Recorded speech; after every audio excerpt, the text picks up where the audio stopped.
welcome back to my channel, and if you're new here, hi, my name's Janelle. I upload new videos every Wednesday. Now, if you're watching this, today is probably not Wednesday because this was literally like a spur of the moment video. This video, I literally just decided to film about 20 minutes ago. So I just threw something on, put some lashes on so I look a little put together, and I thought I would film this. This is definitely different from what I normally film, but I do want to incorporate more videos like this just because for me, makeup is not the end all be all. I'm a makeup artist. I love makeup, but I feel like the most important things to me are like your inner beauty. That is like key. Like your makeup will not look bomb with an ugly attitude. So I just thought I would kind of show you guys another part of my beauty routine, kind of like my inner beauty. And I hope you guys like this. If you guys do enjoy this video, I can definitely make it a series, and who knows, maybe instead of just a once a week upload on Wednesday, I can do like Wednesday being a more makeup type video, and then another day like be a more just kind of like sit down chit chat kind of video.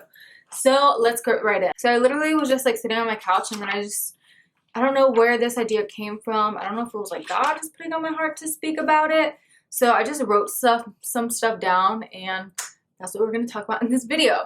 In my notes, I guess what I'll title this video is how to stay happy during difficult times.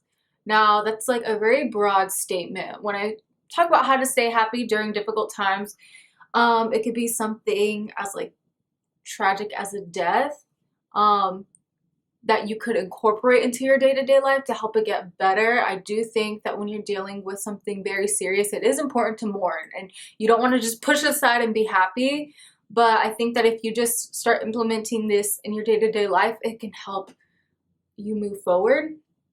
And then also just for like things as simple as like you're just in a rut, you're stuck in the same routine. You might not be unhappy, but you're not happy. You kind of feel like you're missing purpose. It could be a difficult time like a breakup or a lost friendship, anything difficult where you just feel like you're in a rut. These are things I like to do to keep my head and my heart in a good place. And for me, it's so important. I'm so protective over like my happiness. Like I'm very protective of it. I don't like it to get ruined or tainted. And if I feel like there's a person in my life that's kind of affecting that, I just kind of distance myself. Like my happiness is so important to me because for the longest, I didn't have that. For the longest, I dealt with like things like depression and none of that fun stuff. Like it's a real thing, but I'm definitely in such a good place right now and have been for the past, I don't know, like 3-4 years. And I just think it's amazing how I came out of that. So that's why I want to share some of this stuff with you guys. So I'm not going to ramble too much. So my first tip, whether it's on a day-to-day life, going to work, anything, is to choose your attitude. And this is something I tell myself every single day. Like if I'm going to work and I'm just not feeling it, I don't want to talk to people, I don't want to deal with people, I'm like, Janelle, choose your attitude. You might be feeling down, but I'm not going to let my emotions control me. Today I choose to be happy. You wake up, you feel depressed, you don't want to get out of bed. You're like, no, I don't want to be depressed. I do not declare depression over my life. I'm going to choose happiness. I'm going to choose joy. And once you just choose that mental state that you want to be in, it's a lot easier to kind of make that switch. If you let your depression and your emotions control you, you're never going to want to do anything. You're never going to want to like really get anywhere in life. You're always going to be so focused on how you feel and your emotions and your depression. But you have to realize that you have the power to choose what you want to feel. It's crazy how mind over matter is so legit. Like if you choose to be happy, you might not be like jumping for joy right away, but your day ends up turning out a lot better. So choose to be happy. Do not let your emotions control you. My second tip on just taking yourself out of a dark place and choosing to have a happy life is to constantly recall your blessings.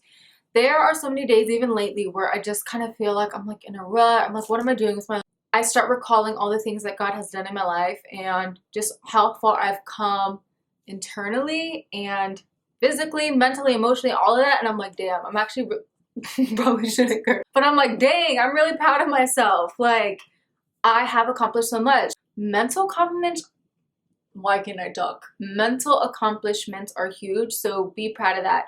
If you're dealing with depression and you got out of bed today, Be proud of that accomplishment. Recall all the blessings in your life. Recall the times where you asked God for something and He brought it to you and He delivered.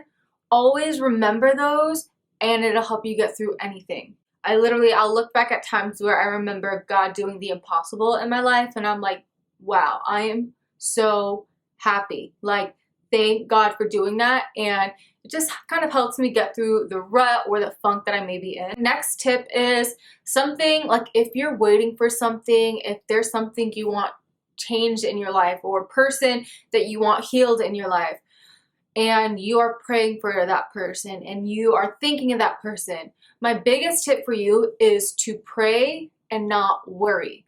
You have to pray. You have to have faith. If you pray for somebody or if you pray about a situation and you're worrying about it, what does that show about your faith? It shows that you're kind of wary. Like, you're like, hey, God, take care of this for me. Meanwhile, you're like worrying and you keep praying, God, come on, hey, did you hear me? Did you hear me? Did you hear me? That really doesn't show faith. You have to pray, be patient. And this quote actually came up during my Bible reading today. So Romans 8:25, this is actually what I read today.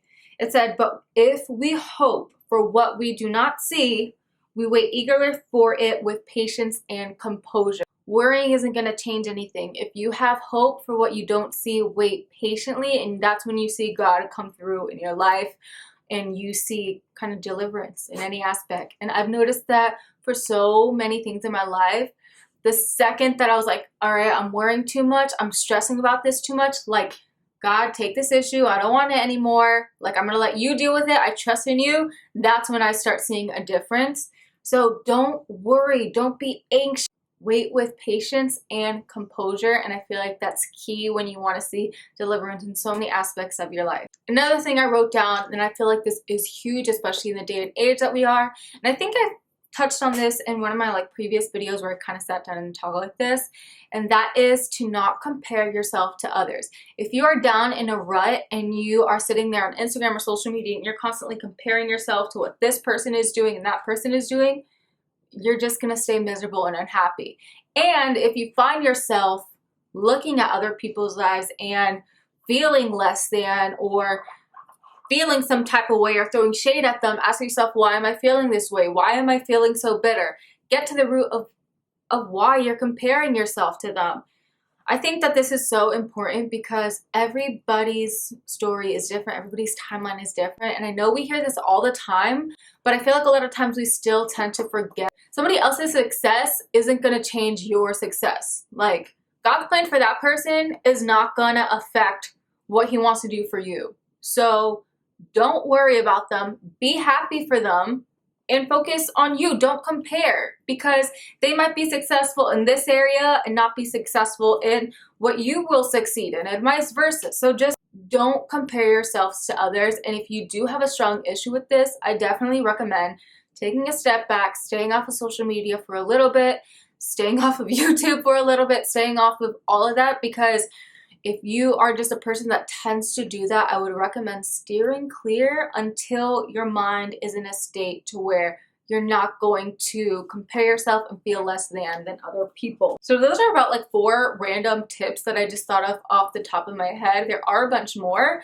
but now I wanted to talk to you guys about physical things that I do to protect my happiness and to just stay in a good state and to not let myself get too far in ruts. So the first thing I do, I think, is so critical, and I don't think I've ever really shared this with anybody, but when I wake up in the morning, the first hour of my day, I completely stay off of my phone or on social media. I like that first hour to just focus on me and getting my day ready. Again, if you're a person that compares yourself a lot to people and that's the first thing you do when you get up, how good is that setting you up for your day? You're already starting off your day feeling like you're nothing, you know what I mean? So I completely being off of my phone, and I taking that time to make my coffee, obviously walk my dog, and then every single day I have to spend time reading scriptures. That is my time to just get my mind right, which kind of falls into my next tip, which is to set your mind right for the day. So for me, it's reading scripture. For you, if you're not a Christian, don't read scripture, but maybe watch some inspirational videos read a book that's kind of inspiring, that will kind of help you, I don't know, get right financially or help you get right mentally. Read something, watch something that's going to be positive and kind of influence your mind in the right direction for the day. Also, if you're not a Christian and you are interested in getting into scripture but you don't know where to start, I definitely recommend the book of John in the New Testament, starting there. And even if you're not a Christian, it's just honestly a good book to read. Like, it's actually interesting. I literally find myself like each day with the Bible, like getting ready, like I'm excited to see what happens next.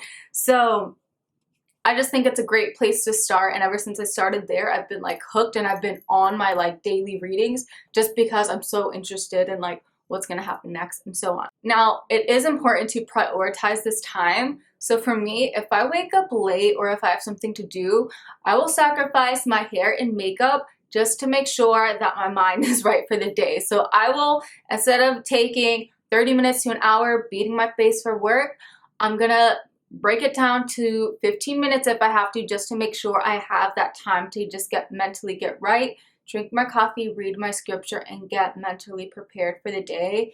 And this has helped me so much. Like, I definitely feel like I accomplished more throughout the day. It's crazy how something so simple really affects the rest of your day. Oh shoot, I dirtied my pants. What in the screw? That's annoying. And my last tip is completely like something physical that you can do, and that is to take care of yourself.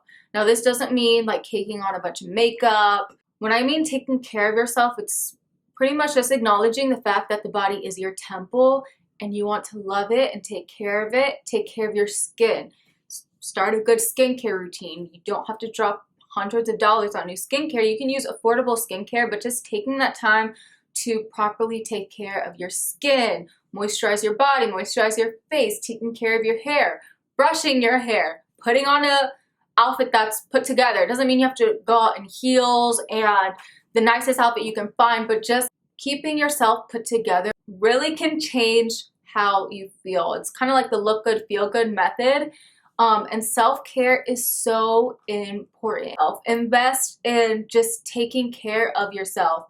And it's crazy because it's like when you do it physically, then you start doing mentally. When you start taking care of your skin, then it makes you want to take care of your body. So you might start a diet or working out, and it literally is like a domino effect.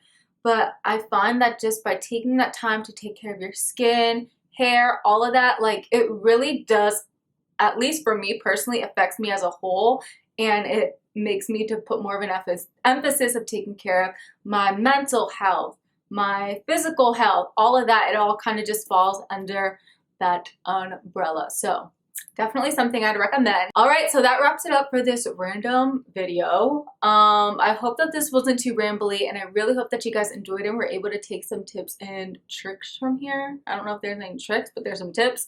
So if you guys want to see more videos like this, definitely give it a thumbs up. Let me know in the comment section what you think or what you guys want to see next. I love you guys, and I will see you guys next time. Bye.